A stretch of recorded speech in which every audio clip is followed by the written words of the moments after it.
ఓం శ్రీ గణేశాయ నమః. ఓం శ్రీ సరస్వతి దేవ్యే నమః. ఓం శ్రీ గురుభ్యో నమః. ఓం Sairam.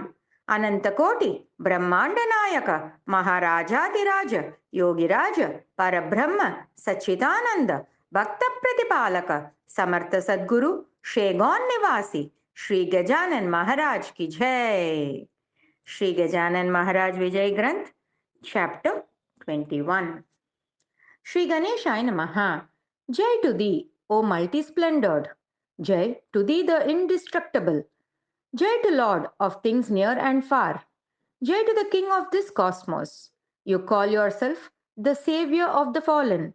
You forgive sinners with great affection. This action brings to you further significance. I request you to ignore my sins too without reservation. Soiled clothes are brought to water to get laundered. I have come to you. Don't ignore me, please. Earth doesn't discard a thorny tree. You save both sinners and the blameless without discrimination or attachment. Sun needs no extra glow to displace darkness. Its rise is enough to devour the gloominess. Concepts of sin and virtue are your own process. You create the sinners to uphold your worth. Whatever it is, please relieve me from this dense danger with your blessings. O Pandurang, you are so powerful. I have no one else to support me in this mundane muddle. Now I turn your attention, dear readers, to this final climax. You have been with me all through till here. It calls for good fortune to read about this saint. Those who have faith are saved from pain and miseries of these days. An incident at the temple is proof ample. At the construction of the temple, a laborer was working at the top with a mason. He lost his balance and fell. He slipped while passing a stone to the mason and came down from a height of 30 feet. He fell on a heap of stones. People saw him tumbling down and assumed that certainty of his demise. But it was otherwise. A miracle swept the scene. He was unhurt and came down safe and sound. Someone had caught him in the air and left him down to stand on his feet. But no one was seen in the region. People were happy to hear and know that it was the saint who saved the person. Maharaj would not let anyone get hurt in the process of temple construction. The laborer was most lucky to feel the touch of the divinity at this juncture. A Rajput lady, afflicted by an evil spirit, came to Shegon from Jaipur district. God Dattatreya advised the lady to come to Shegon on Ram Navami to enable her to get rid of the trouble with the blessings of Gajanan Swami. She came with her children on the appointed day. The festival had started on Pratipada, the first day. Crowds had gathered to celebrate Ram's incarnation. This time there was a hall under construction. Stone pillars measuring 5 feet by 18 inches were lying around supportless. Work was suspended for the time being. After the celebration, people rushed for prasad. The lady went to a pillar for support, which fell on her and the children. Alas, people were afraid that she had died under the weight. No one even knew her name and address. They lifted the pillar and pulled her out straight, gave her a glass of water, and rushed her for a check to Dr. Lobo across the street. She was a surgeon and a devotee of Christ. She examined the Rajput lady with great care and was amazed to see that she was unhurt. The falling of a pillar on her had a different significance. With this action, the saint liberated her from a spirit. After getting exorcised from the evil, the lady and her children returned to Jaipur safe and sound. Similarly, at another festival, a large beam fell on the head of Nayak Naware, a worker, who miraculously escaped unhurt by the saint's benevolence. Ramachandra, son of Krishna J. Patil, was a sincere devotee of Maharaj. One noon, the saint went to his house in an aesthetic mendicant's garb. He called Ramachandra and asked for food to eat. Ramachandra glanced at him. He looked like Maharaj. He respectfully brought the ascetic in and offered him a short plank seat to sit. He worshipped the guest and stood there still. Thereupon the ascetic said to Patel, I have come here today to tell you something. Don't be troubled by the debts you have. They will be cleared in days shortly. River Godavari dries up in summer, but rains fill it in a few hours. Prosperity will soon dance at your door. The house where I eat never suffers defeat. Bring me a dishful of delicacies and some clothes to dress in. Any offerings you make to me will positively reach the Almighty, provided the donor is a pious devotee of the all pervading divinity. Ramachandra brought him delicious dishes, which the ascetic enjoyed in great happiness. When he offered dakshina to the guest, he returned the 5 rupees and said, I don't want any money. I came here to ask you to take up the management of the temple. Instead of dakshina, give me this service. I don't see any more proficient than you to take up this pious action. Your ailing wife will regain her health. I will tie a talisman around your son's neck to keep evil spirits away from him. This job I am asking you to take up is a difficult one, as your own people may at times try to stall your efforts. The job is like working in a tiger's hide. Each move is to be monitored with great skill. Don't breed any jealousy in your mind. Let each move of yours be honest and kind. Don't take up a project against the authority. Respect saints and sages. Discard illogicality. If you follow this simple guide, God will always be on your side. Let your expenses not be more than your income. Never show off beyond your competence. Don't let sages and saints go empty handed when they come to you on their own or invited. Adore these saintly personalities. God dislikes them who insult such dignitaries. Never ever think of harming blood relations. Respect your relatives with established traditions. If you at all lose your temper, let it not be deeper than a superficial cover, like a jackfruit coarse outside, with loving pardon hidden inside. And lastly, remember, I am always with you. After tying a talisman around his neck, the ascetic disappeared in a moment. Ramachandra thought over the incident all day. He arrived at a conclusion that the guest was Maharaj, who had come to advise him in an ascetic garb. The same night, Maharaj appeared in his dream to remove lingering doubts from his mind. Maharaj has great affection for his devotees. His glorious life story is a savior of humanity, but it does not require a resolute faith to experience his magnanimity. Now, in this saga of the great sage, we have come to a stage where we recapitulate the glory of his victory. The first chapter, after obeisance to deities, tells the story of how the saint appeared on Magh Vadya Saptami near the house of Devidas, a devotee. Pankatlal and Damodar were the two who recognized the saint true. In the second, he attended the Kirtan of Govind Buva and showed a miracle to Pitambar Shimpi and then went to the house of Bankat Bhavani Ram. Third chapter depicts the offering of heroin to the saint. This was done by an ascetic against a promise of fulfillment of his dream. Maharaj started smoking heroin. Water touched by his feet had a salutary effect. It saved Janrao Deshmukh from death. Maharaj explains the types of death, throws out Vithoba for his deceit. The fourth deals with the arrogance of Janaki Ram. He doesn't give burning coal for the saint's pipe. Because of this, his feast is spoilt. He begs pardon of the saint, and the food turns to be edible again. Janakiram becomes his devotee. Maharaj asks Chandu for kanhole, sweets. He liberates Madhav after showing life after death. Disciples perform Vasant Puja with great mirth. Chapter 5 depicts Maharaj sitting in a yogic posture at Pimpalgaon. It was at the Mahadeo temple where the cowherds worshipped him. They all were at Pimpalgaon, where Bankatlal went to bring him back.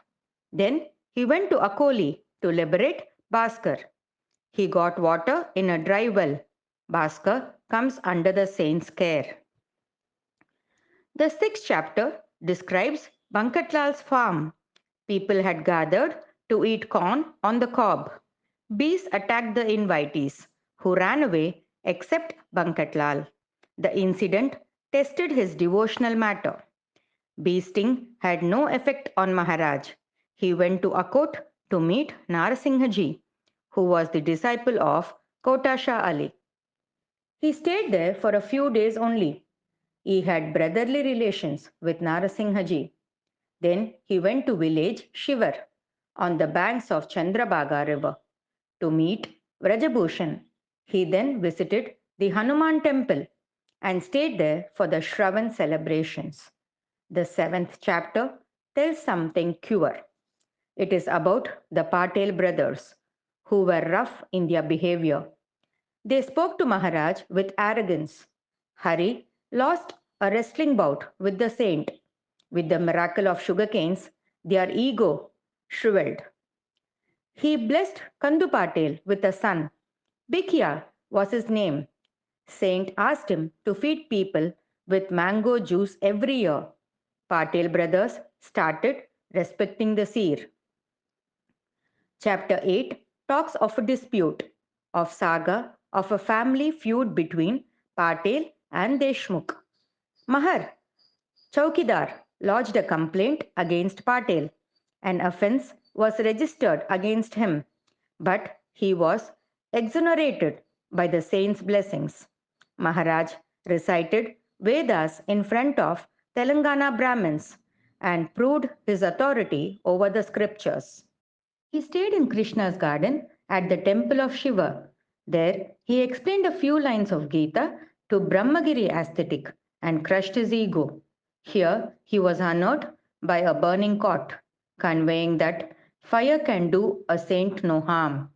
The ninth chapter witnesses a wild horse tuned. A person was reminded of his oath to bring heroin. Maharaj, with disciples, went to Balakrishna's house.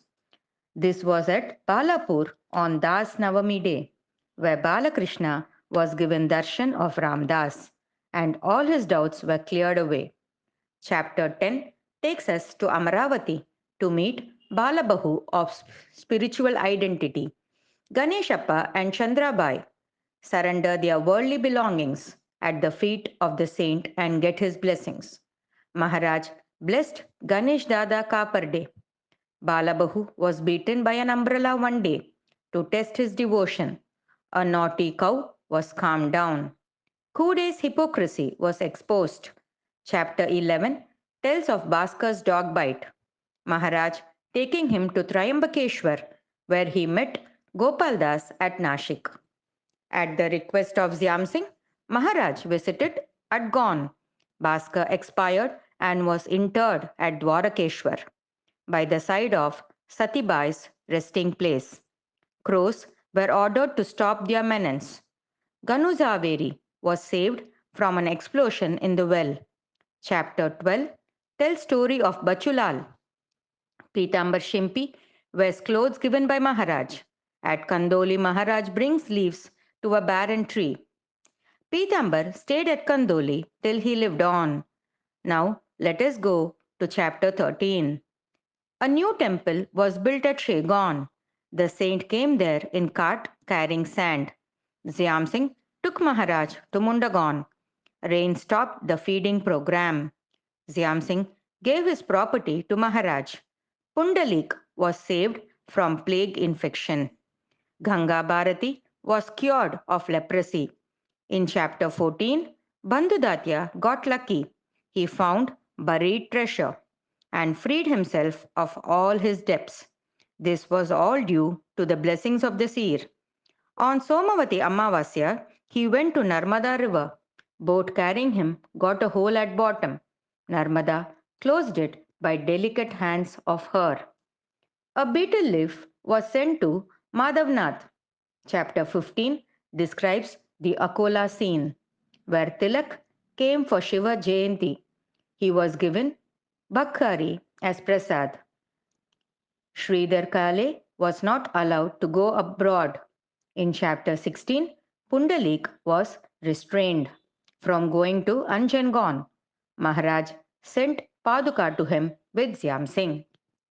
He enjoyed Bajji Bakar, brought by Kavar. Tukaram was relieved of a gunshot which entered his head near his ear. Chapter 17 tells of his travel to Vishnusa staying at Malkapur when police prosecuted him for being nude. Mehtab Shah was sent back to Punjab, advising him to command community's harmony. Effects of an evil spirit were removed from Baburav's wife. Ganges and Godavari waters were brought to Akot well site.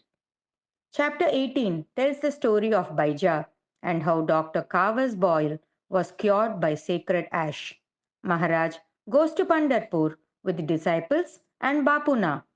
Bapuna Kale was given darshan of Vithoba. A devotee from Kavate Bahadur caught cholera infection. Maharaj cured him in a minute's fraction. To remove the ego of an orthodox Brahmin, a dead dog was brought back to life. Chapter 19 brings blessings to Kashinath Pant. Gopal Bhuti takes the saint to Nagpur as guest. Hari Patel brings him back from the feast. Maharaj meets Sri Vasudevanand Saraswati. Balabahu had some doubts about the meeting. Maharaj removes those doubts. He protects grains from donkeys grazing. Narayan dies at Balapur, a consequence of beating Maharaj. Saint blesses Jakhade, who gets married as he wished. At Kapiladara, Nimonkar gets his darshan. As service to Maharaj, Tukaram gives his son Narayan. Maharaj goes to Pandharpur, takes permission from Vithoba, and returns from the tour. In the month of Bhadrapada, on Rishi Panchami, the saint of our times took Samadhi. Chapter 20 narrates miracles after the day. Those with faith get darshan and blessings even today. Chapter 21st is the climax of the story, summarizing the happenings in the journey. This effort has been made for the devotees to enjoy the essence of saints' history. Several incidents do occur. Those remind us of his existence. Contributions came in ample for the construction of the temple. It is a majestic structure with no parallel in the world, with rest houses in all quarters for the devoted visitors. Listing the donors will be a long process, so given here are some important names. Harikukaji Patil, Banaji of Sangavi, Ghanaji of Umari, Mesaji of Batwadi, Gangaram of Ladegon, Bahunandu, Gujabai, Banabai of Akola, mother of Sukdiyo Patil, all of them donated in thousands. There were other donors to the list. Ramachandra Krishnaji Patil, Dattu Bikaji, Sukhdevji of Palasked, Martand Ganapati, resident of Shegon, Ratanlal Balchand, Dattulal and Bisanlal of Panchagavachan, Ambar Singh of Takli, Kisan Belmandelkar, Bitoba Patil, Chavrekar, Gangaram of Hasnapur. All these donors got together in devotion and donated generously for the construction. Around the Samadhi were built halls, offices, and kitchens to serve visitors all. Yet much remained to be completed. Thus, a noble idea was initiated. Each landlord paid an anna per rupee of his revenue as religious duty, and each cartload of commodity coming to the market, paid half an hour per rupee to the kitty. They all paid the amount happily, as it was used as construction money. Many fire worships were performed for collection. Four of them were great celebrations. Kishanlal Sethji performed Sat Chandi Anusthan, inviting many learned Brahmins to perform. The procedure of this worship is complicated. An error in the process is not tolerated by goddess Chandi. The fire worship is performed under great tension. Bankatlal, father of Kishanlal, was a great devotee of Maharaj. On the last day of the performance, he got such a sickness that he was sinking to death. Everyone was worried and wondered why such a thing should threaten his health when the Satchandi Yagna was in progress. Bankatlal said to Kisan, "My son, don't be upset. My savior, Sri Gajanan, will set the things right. So go ahead and perform the yajna with correct rituals. Saint, protecting his devotees, will remove all obstacles." It all turned out to be correct. Bankatlal soon got well with the blessings of the saint. During this worship, a lady under the influence of an evil spell was also relieved from the menace and went home well. Banaji Tidke Sangavikar, Gujabai of Kasura, Vaman Shyamrao of Chapatgaon also performed yajna at Samadhi at Shegaon. Thus, many religious functions were held. Sri Gajanan Maharaj is a great saint. So long, people were pious in their stance. Vidarbha was a happy piece of land. With decrease in faith, downfall began. The yield from farms dwindled to a lower mark. The saint couldn't bear such a disorder. Therefore, probably he concealed himself under water. In fact, the foundation of Samadhi site was built with mortar from depth of 30 feet, and there was no reason for the water to leak. Thus, it was felt that Maharaj was upset at Vidarbha's attitude of neglect. He thus collected water around him. If people of Vidarbha desire to win again, they should start worshipping the saint. This should be with great faith. If not, more despair they may have to face. Whatever is sown in the land of Sri Gajanan will bring back a yield in multiple of a million. Grain sowed on rocks will bring nothing back. Whenever service to saints is ignored, the result is famine in the region around. Religion is like a tiger in your psyche's den. If it is not there, jackals of bad thoughts will dominate the cave. Devotion is like a virtuous woman divine. Its absence resembles a concubine who brings disgrace to a person, spending time in her association. Don't deviate from the path of religion and don't drift away from faith's conviction. Don't fight amongst yourselves. This alone will increase your strength. Behavior of this nature will surely brighten your future. Visit Shegon at least once a year for darshan of Gajanan, the great seer. Read these prayers once a year. Reading 21 chapters of this narration is like offering as many modaks to Sri Gajanan, or consider these chapters as 21 tender twigs of Durva grass and offer them each with the reading of this devotional recitation. With friendly feelings of human nature, lend joy to the entire atmosphere. It is like rays of the moon taking over the night, which should be reckoned as a great delight. As the Ganesh Chaturthi festival bright, consider each letter here as a Durva blades and its meaning as the Modak sweet. Offering of Durva and Modak should be done in the form of reading. These verses are authentic and not mere fictional writing. A non believer here is a loser, and one who reads this with faith regularly will achieve what he desires.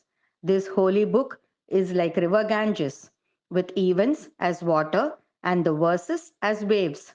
This biography is like the wish fulfilling tree, with chapters as branches and stanzas as leaves. He who has faith will achieve the saint's blessings. He will be protected by the divinity in times of difficulty. The volume is like the wish granting crystal, which gives you all you desire, provided you have full faith in the endeavor. Every house where this holy story of Sri Gajanan is read daily will achieve perpetual prosperity. By reading this book, poor will get wealth, sick persons will regain their health, infertile will be blessed with a child, those desiring a son will get a male offspring. The reader will get a selfless friend. All his anxieties will come to an end.